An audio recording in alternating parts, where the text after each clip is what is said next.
Hi, everybody. Welcome to the Screening Room Podcast. This is your host, Mike, joined by my co host, Devin. What's up, everyone? And today we're going to be going over Steven Spielberg's Jurassic Park from 1993. Yeah, so this is, I think we can both agree, an all-time classic. For me, it had been a Oh, little absolutely. while since I revisited it. I don't think I even rewatched it before. What was the latest one? Rebirth.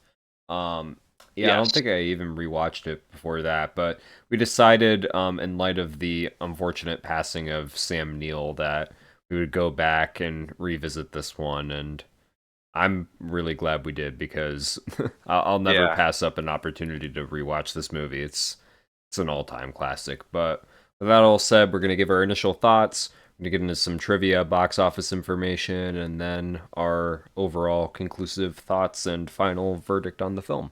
So with that all said, did you want to kick it off with your initial thoughts?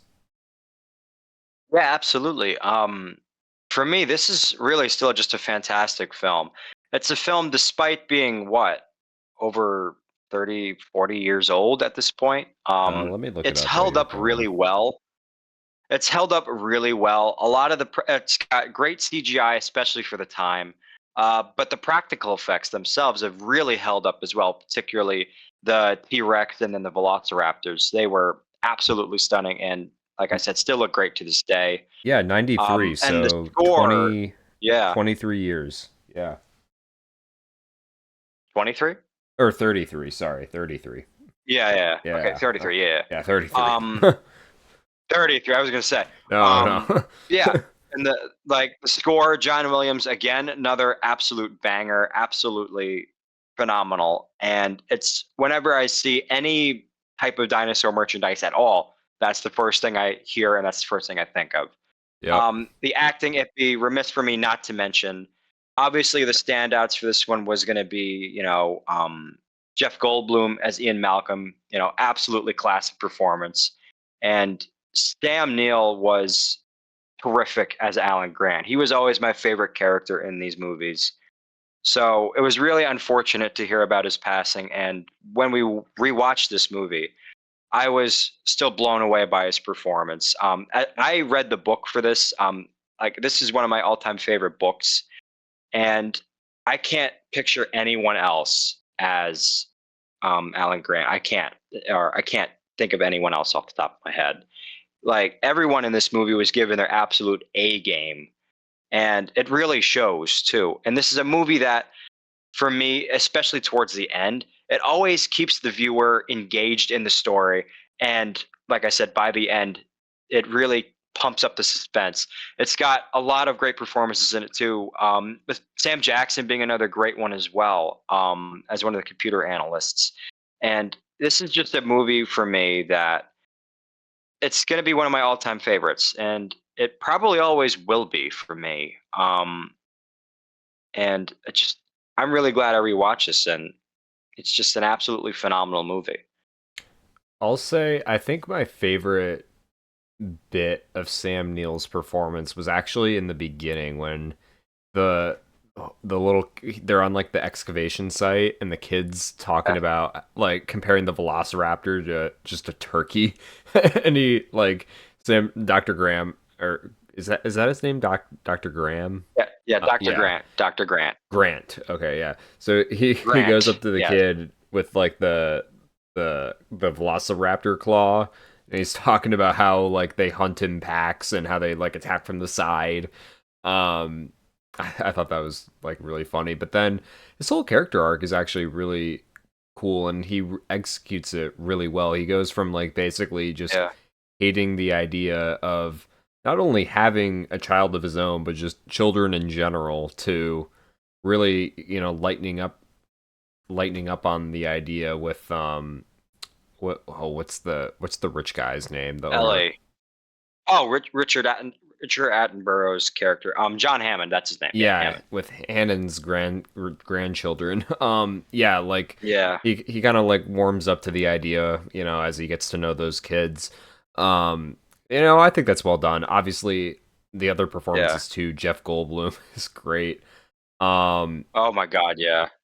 and Absolutely I like the awesome. smaller characters. Like I didn't, I forgot that what's his name? Samuel L. Jackson was in this. I also Yeah, what's the he name was of great. the guy who was like the bad guy, like trying to steal the DNA?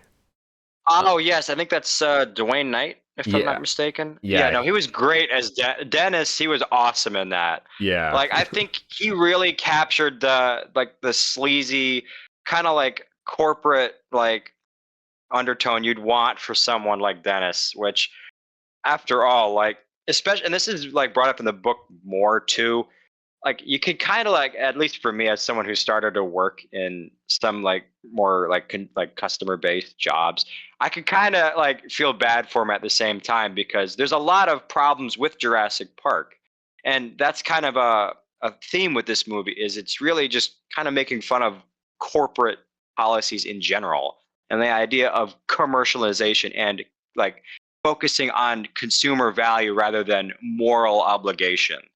Where like this is a movie where it like where we have John Hammond's character prioritize getting a famous person to narrate the attractions versus having actual working cars for those attractions with like safety locks or like lights. And it really shows, especially like with how they only have like 3 or 4 people, and then throughout most of the movie like two work on the main computer systems running Jurassic Park. I mean, to be fair, And it wasn't he open doesn't, yet. They were like, it wasn't open yet, but he made the dinosaurs before like the safety systems were fully ready. Like, he yeah, didn't know what he was getting into. And it really, like I said, it really like shows that idea of, I guess, commercialism before morality. And the idea of the almighty dollar. right. Um, I think like so the I whole just thought thing that is was just very like interesting. a lesson about basically just not playing God, kind of like. Exactly. Yeah. I think that's There are some. basically the TLDR. I mean, obviously there is Yeah. some like corporate play in there too, poking fun at some big Yeah. Oh, yeah. companies, but Yeah. it's just funny to like see it done in this specific way. I actually Yeah. think it would have been. I don't necessarily. I don't know if this happens in the book, and I don't want you to spoil it in case it does, because Okay. there's a chance I might go and listen to the audiobook, but I think it would have been fitting if, as terrible as it sounds, if John Hammond died. Like, if he got eaten or Okay. something, I think that would have been funny. All right. Because Okay. I'm I not find gonna it say ironic anything, that, like, but he escapes. Like, pretty much everyone is. I forget, did Samuel L. Jackson make it off the island? I think oh, it's like. no, he did not. He definitely did Oh, he not. didn't? Okay, yeah. Yeah. Well, yeah. In the movie, you can see his like arm. Like, he's like completely eaten in the movie. I'm not Okay. gonna say anything about the book though. Like, I'm not trying to spoil the book for anyone who hasn't like read the book. But like, movie wise, yeah, no, Samuel L. Jackson did not make it. I'm sorry. Yeah. Um, But like but still in the book, the core gang made it off. So yeah, the I don't core know. group made it off. And clearly they didn't learn from their lesson because, there were multiple We have other. a whole franchise. Yeah. Yeah. So I don't know. Yeah. I mean, to be fair, it did actually officially open successfully for like a day in 2015, but Yeah, or it's been open for a little while, yeah, but but even then that was kind of pushing it. yeah. But no, like, yeah, and I know I had mentioned this before with the book beforehand, like before this episode, but for me, I always view this movie as not like a one-to-one adaptation, because obviously you really can't ever have that just because of the amount of content in a book. Um, but I view this as kind of like not an alternate take on it, but sort of a Steven Spielberg stylized version of this movie. Because I'm like, with the book, at least for me, it goes in the like a very similar, like pretty much the direction, but there are a lot of changes in the book. Like, I personally, I prefer the book because I feel like the book gets like a little bit more into the nitty gritty details, and it gets way darker in some spots too. But this is a movie that also shows the grandiose of nature, which I really appreciated. That I don't think you could get in like reading words on a page. This is like it's an absolute visual. Well, I can't speak today. Visual. An absolute. Thank you. Visual spectacle. Particularly where the scene where they finally pull off on the side of the road, and they see the Stegosaurus. That's what it is. For the first time, and that's where like is the big money shot with all the dinosaur CGI. Right. Like even now, like what, like 33 years later, it's still absolutely like breathtaking. Yeah, it's and the fact that people forget this. Spielberg made this at the exact same time that he's making Schindler's List. Like the fact that he was able to multitask and do both of those. It's insane. Yeah. Yeah, And I mean, honestly, the CGI still holds. I mean, there are some weaker bits, and it wasn't like all the dinosaurs were CGI. Like yeah, I think they did use some animatronics for like the raptors. I want to say I they could be did. And wrong there's a about that. massive. They used one for the T-Rex too, Right? which actually almost, not gonna lie, like that actually almost caused an onset injury at one point in the film, Yeah, that wouldn't shock where me. the yeah. Well, it was the scene where the T-Rex attacks, and you know the bit when the T-Rex breaks the glass of the Humvee and the kids Yeah, are holding it back? yeah. That was real and that was not supposed to happen. Oh, Like that, those were like them actually scared because the glass broke and then the animatronic went too far ahead. But Spielberg was like like, "Don't cut, don't cut." we can use this. Worry Don't about the worry. legality later. Um yeah. But yeah, no, like it's like it looks great still. I like the bit too, like even with the eye movements of the T-Rex, like the one section where they have the light shine on its face and the pupil dilates. Yeah, Like that's just insane detail for an animatronic puppet. right. So that was really cool to see again. And yeah, and again, same with the velociraptors. And I love the little characterizations they all have too, like they bob and weave, or they'll just tap their little like their dew claw. That like that's always a fun little menacing thing that's great to see. And it gives all of them like personalization too. But I like how the movie kind of inadvertently inspired how just everyone pictures dinosaurs now because Yeah. like there have been I've seen all these reports, in the last maybe like 10 years about how like dinosaurs probably actually had like feathers on them, but like it Yeah, just probably. sounds so weird because we're so used to how they look in this movie, and so much stuff was like based Yeah. off of the look from this movie. So it's kind of weird Yeah. how like it had an impact in that sense. You know what I mean? Yeah. But Yeah. um, but yeah, I don't know. I think it's I know this is like kind of a reoccurring thought I have with a lot of stuff, but I really like it when they blend practical with CGI instead of just relying on computer graphics. I think that's like the best way to like achieve something like that. Um it just makes it more believable when you have something tangible on set. I'm not saying it has to be 100% practical, as cool as that would be, but Yeah. at least having like something there, it just makes it a little bit more Yeah. believable. Um, Yeah. And it makes it feel like it's a real tangible creature that could get you. right. And it like can cause some might sound kind of crude, but like some happy accidents like with the window thing that you mentioned. Yeah. Like I mean, like again, that, questionable ethically, but like I don't think anyone's going to deny It that it added like tension to worked the scene. well in the Yeah. in the movie. And that wouldn't have happened if it was just a CGI dinosaur. So, I don't know. And there's also fun little Easter eggs too you can get after you watch it. Like this was something I picked up a couple years ago when I rewatched it, but in the kitchen scene when you see the velociraptors like walk through the door, you can see like one of the puppeteer's hands reach down and hold like the back end of the dinosaur so it didn't tip over when it was bobbing down to smell something. Oh, Like you really? can notice that before it cut. Yeah, it's great. That's funny. Um, So there's fun little things like that, that you can still see with this movie. And like I said earlier, I thought the transition from the practical to the CGI was still pretty good.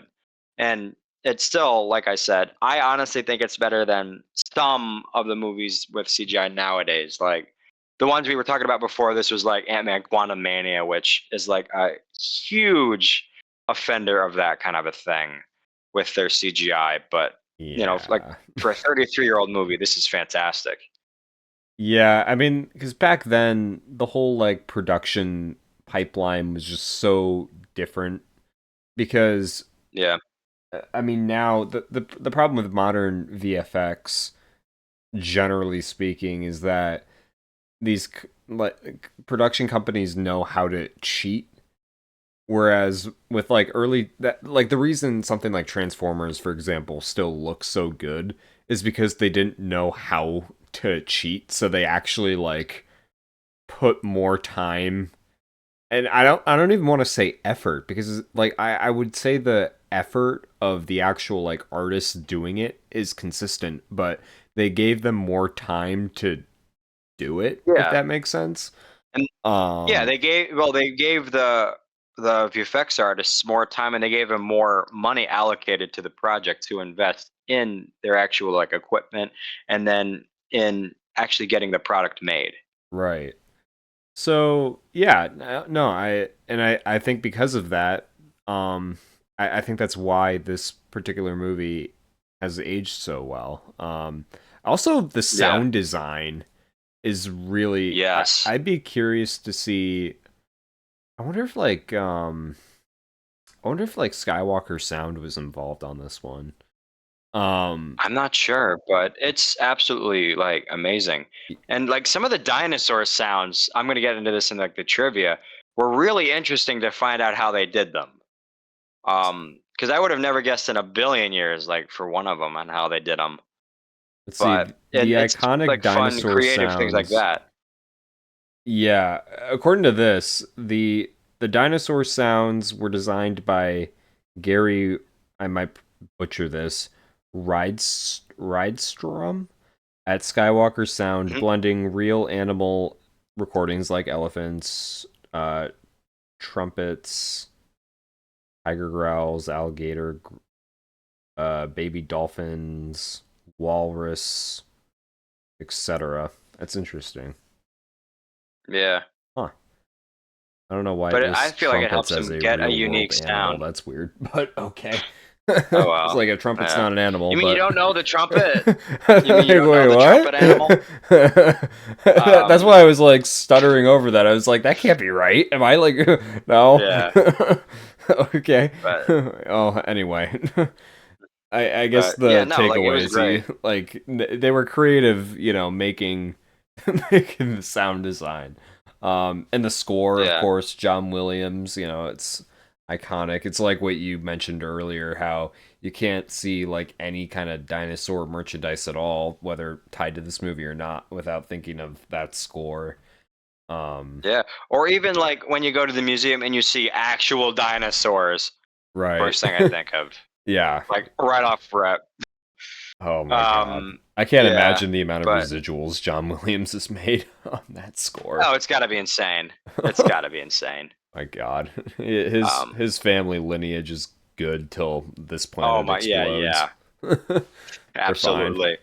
Even off of just this movie, which until 1997 was one of the most like commercially successful films ever made. Yeah, and this is post Yeah, Star Wars, Indiana Jones, Jaws. all that. Yeah. Yeah, like good E.T. lord. was right afterwards, where he learned some of the puppeteer effects for these, like for the dinosaurs. Oh, I So, was talking about and this is score, but honestly yeah. score wise, yeah, Yeah. yeah. Yeah, and this is I think one of my favorite Steven Spielberg movies. Like to be honest, this is one of my like top five for him. For me, the only one I have above it is Raiders. I think That's fair.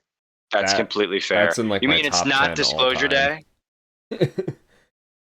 I It's not still I Disclosure still Day, like Disclosure Day. It's not like I know I'm higher on it but than not you like are, but it's Jurassic not. Park No, level. no, Yeah, no, no. Like no. No, but I don't know. yeah, yeah. There, I think there, I there's a like big Crystal gap, Skull. but I still like Crystal Skull, yeah. but yeah. Um, but yeah, whenever you're ready, I have the trivia and the box office and budget ready. Yeah, kick it off. Okay. All right. And so I found that for the movie, it had a budget of approximately $63 million, and it grossed over $1 billion worldwide, which had it at like the top of the charts until 1997 when Titanic outgrossed it. Yep. Jimmy C coming at it. Yeah. Yep. Yep. And some of the trivia I found was that Universal Pictures paid Michael Crichton, who is the author of the original Jurassic Park book, $2 million for the rights of the novel before it was even published. So, and this is something I found out while I was reading the book, that he had written the novel and was like I said, it was in the process of getting published, and the studios got wind of this, and so did Steven Spielberg. He was working on ER at the time, and that's when he got like wind of it, and he dropped straight up, just dropped doing production for the like ER, the television show, and went straight into doing this movie. And the movie came out around the same time as the book. I think in the same year as the book too. Oh, really? Wow. And both were like massive successes. The book was a bestseller, and the movie, obviously, like I said, gained a lot of money.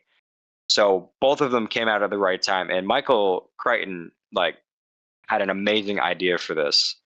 Um, but speaking of the book and the T Rex, around like a minute and like 1 hour and 3 minutes when the T-Rex first shows up, Steven Spielberg had said that he wanted it shot from the inside of the SUVs, so that way the audience would feel like they're experiencing it with the characters like in their proximity, and to feel like a closer connection to their fear. That was Right. another thing I thought was an interesting way to do that. And probably um also helps with and then scale. yes, that's true too. Yeah. Um, and yeah, and like I said earlier with the dinosaurs, I found out that the brachiosaurs, which are the giant plant eaters from the tree scene, their noises and their calls was made from whale and donkey sound effects, which I thought was kind of odd, I mean, especially for hey. something like that. But I mean, it tracks. I mean, they're large animals, so. Yeah, I'm not And gonna then question this was an Skywalker sound. I'm not either. But another fun thing I found too, and this is kind of like, I guess, the ironic considering the point of the movie, was that in 2005, paleontologist Dr. Mary Schweitzer discovered that red blood cells and soft tissues in a T Rex bone had been found, which could possibly lead to cloning of real life dinosaurs at some point. So if we ever get our own Jurassic Get Park, prepped for we've had that. a I told you so since '93. We've had how many? 7 movies now. At this point, I yeah. think we're. I think It's they like with confirmed we're getting an 8th. Ugh. oh my god. Yeah. These We tried movies to are tell gonna. you. They're gonna. We're gonna be getting these movies after we're gone. We're gonna still be Yeah. making We've them. had 8 movies, 2 books, like come on. There's gonna be like The a signs were 50th there. island at that point. Like, Oh my god, we're running out of islands. like at that point, there's They're gonna be running out like of a islands like an there. underwater base, like an underwater breeding Yeah. facility that we didn't know about or Ugh, something. yeah. Oh There's God. ones in Antarctica or something, yeah. Yeah. But I still maintain if you're gonna do another Jurassic Park movie, I want a 1-to-1 of the book. Exactly everything that happens. Yeah, Um, like don't have it tied to because the like the book ending Jurassic Park is cinematic universe. Like, have it be completely different. yeah. And I got like I said earlier, the book is in some spots completely different. Like there's scenes in there which were rolled into the second movie. Some of the stuff that got like just left on the cutting room floor was put in the second and third movies. I know they did that Um, with and Rebirth too, like the whole river raft sequence. Gareth Edwards yep, was that's in talking the book. about how he finally That's in they the wanted book. to do that in this movie, but they didn't have it was either the budget, tech, or both to do it, so they finally did it with Yeah, Rebirth. So it'd be cool to yeah. see all those elements like mashed together into one like Oh completely yeah, book accurate movie now that we have the money and technology to do it. Yeah, all I'm saying is if they ever do that, the lab scene in the book towards the very end is, oh my God, if they do that, that's going to be crazy. Um, I don't know what you're talking about, but I'll but take your word for it. you gotta take my word for it. Oh my, it's intense. Okay. But yeah, that's all the trivia I got for today. That sounds good. So, in that case, we'll get into our final verdict here, and as always, we'll give our like overall kind of screening room podcast score. So, personally, um, I don't have a lot to say that I didn't already.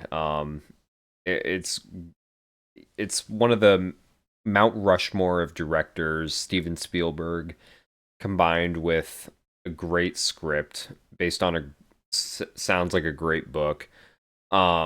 Mixing practical and groundbreaking CGI. And it's just a fun watch. Like, I feel like it's something that all sorts of different people from like different demographics could get, or different interests could like get something out of. Exactly. Um it's not like you could enjoy it on the surface level of just being like a I don't want to say a horror movie because it's really not, but like, Yeah. Well, like an action movie. Yeah. right. You could enjoy it on in that aspect, or you could like look deeper into it, like we were talking about earlier with like how it could tie to like corporations, like how it's kind of like making fun of that, or like, yeah, Yeah.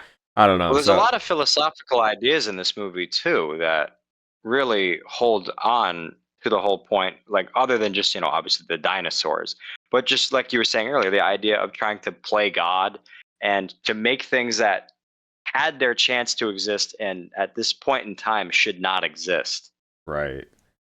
So I just think it's cool to kind of like digest all of that. And like I said, it's different people extract different things from that, and I think that's the mark of a really good film. It's also really rewatchable, which I always look for in a good movie. So I'm gonna go with a 5 out of 5. I think it's, like I said, it's a top two Spielberg movie for me. It's probably in my top, trying to remember, like 20 all time list, I think. It's up there. It's just Yeah. it's one of the greatest movies ever made. I mean, undisputed. But Yeah. Oh yeah. I'll hand the baton over to you then. Yeah, and like I said earlier, it's just a classic for me. Um, love the book, love this movie, and like I said, it's for a 33-year-old film, it holds up really well, and especially with a piece of media like this, there's nothing more you can ask of it. It still provides a good time. It makes the audience think, and it makes the audience feel at the same time, which for me is a good sign of it's just a great film. So for me, I'm giving this 5 out of 5. Uh, just like I said, an absolute film and like an absolutely amazing film, and one I always highly recommend to check out. Yeah, for sure. So, with that in mind, this is going to be pretty easy. Our overall screening room podcast review is going to come out to a 5 out of 5. With that all said, thank you all for watching. We'll leave a little teaser here for our next episode. Remember, with great power comes great responsibility. And that's it for this one. Thank you all for watching. Make sure to comment, like, and subscribe. Check out some of our other videos. We do weekly podcast episodes as well as other bonus stuff, movie reviews, trailer breakdowns, that sort of thing. So be sure to check all that out as well. That's all for this one. Thank you all for watching.